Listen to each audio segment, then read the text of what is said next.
Raja, our side for the students.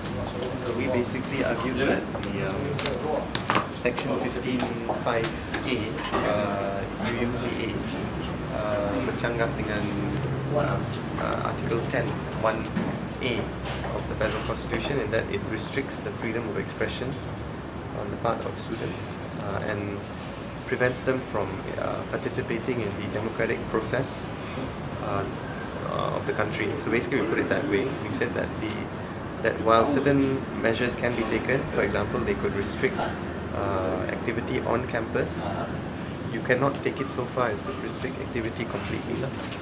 That's what we argue. That's what the position essentially. That's what we put across. The government and the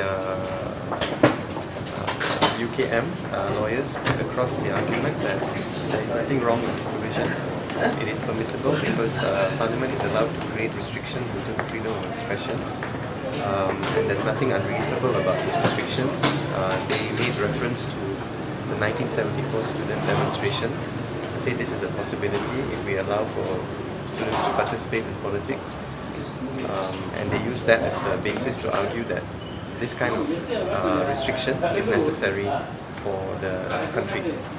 So this is where the court now has to decide whether Parliament has the power to make this sort of law, and if so, whether it can make laws to restrict it was a reasonable law, whether it's too wide or whether it should be narrower and so on.